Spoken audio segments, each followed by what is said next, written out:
There's no way they charge you $60,000 for a 2020 C300. The credit's really what's hurting us. Yeah. Hey friend, I heard you're struggling to pay your car note this month. What you're about to see is what happens when confidence ignores math. I bought this car like last Friday. The sale price is $60,000. $60,000 for a 2020 C300? Yeah. Retail, he said, was $39. How many miles are on it? 60,000 mileage on it. Nah, sister. Is that the price after the finance charge and everything? There's no way they charge you $60,000 for a 2020 C300. The sale price, total cost of your purchase credit, including your down. I didn't put anything down. $60,318.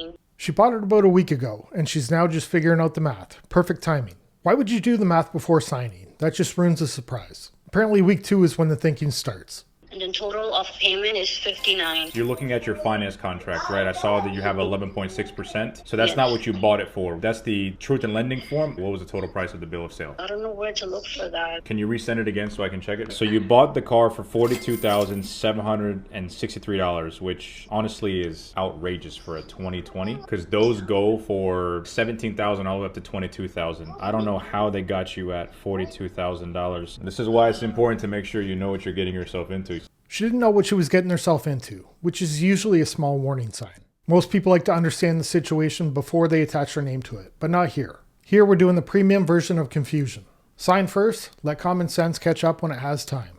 If not, you'll get taken advantage of. So it's saying that the car was listed for $36,215. They gave you $20,400 for the vehicle, and then that left you an unpaid balance of $35,705.05. The total pre-delivery service charges, including the electronic registration, was $1,500. And then your gap insurance they charged you was $1,500. And then your service contract was $3,000. Your theft deterrent was $500, so they have about $6,000 in fees. So that brought you up to $42,763.29, which is honestly absolutely crazy. What's crazy is not understanding what you're signing, not thinking about how much it costs, just straight into the paperwork like the numbers were only there for decoration. Because apparently the only important part was getting the keys. The details, those are for quitters.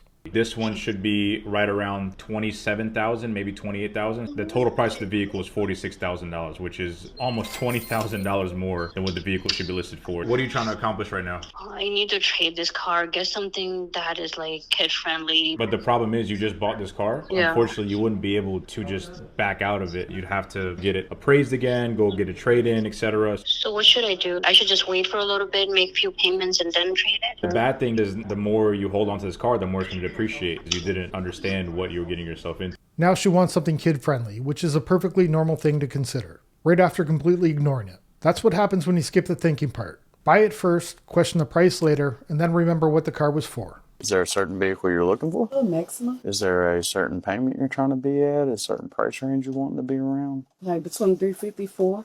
Okay. Is there any particular colors, anything like that that you would be interested in? Black, gray, silver. It's good that you like black because I got 2 black ones and a silver one. This particular one, it's a SV. It's a 17 model Nissan Maxima. This one's kind of high mileage, 118,000 on it. You might be thinking higher miles, lower price, but you'd be wrong. You'd be thinking, apparently high miles are no longer a discount. They're just part of the experience. Like every extra mile adds a little character.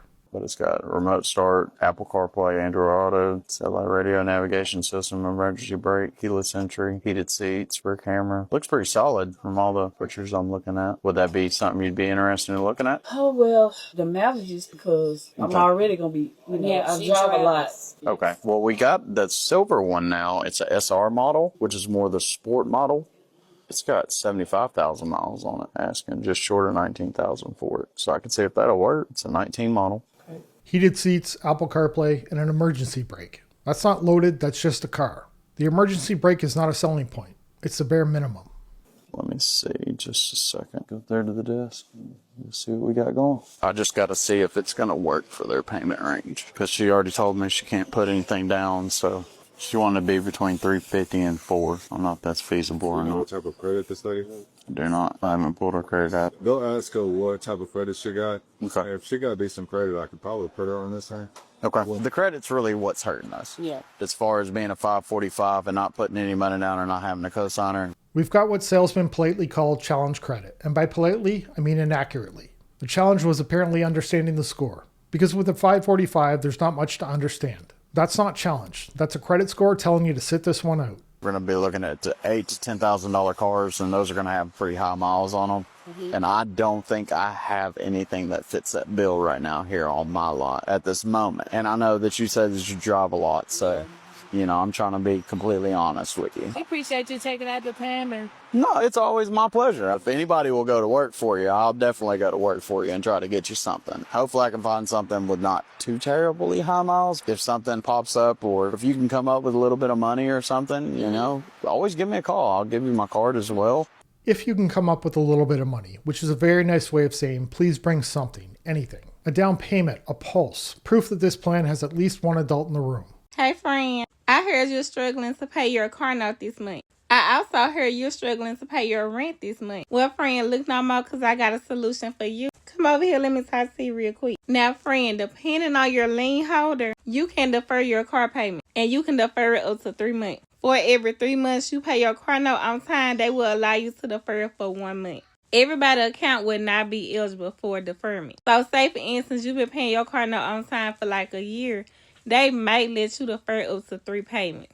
Now we've got advice to defer car payments, which sounds helpful. Until they realize defer doesn't mean disappear. It just means the problem leaves for a bit, then comes back with interest. Friend, don't be afraid to pick up the phone and let your lien holder know that you don't have the money right now. We all struggling in our own little way. And to be honest, they don't want their car back. So call them, okay? Communication is key. Now, friend, if you're having issues with paying your rent and you need some money, these apps will allow you to split your rent. Flex, split pay, or rent out. Defer it. And it's so many more. Even if you can't pay it that way, what if you have a firm or Klarna? Go to Walmart and get you a money order. It's so many ways to rob Peter to pay Paul, or even just wing it. Bye, friend. I'll call you back later. The first thing I thought when I saw this clip is people are going to use it to buy things they shouldn't be buying, so I checked the comments and I wasn't disappointed. I used Klarna for my hotel trip, more money in my pocket. I haven't missed a car payment in almost 5 years. I need to definitely call them. My birthday coming up, that could be some extra money in my pocket.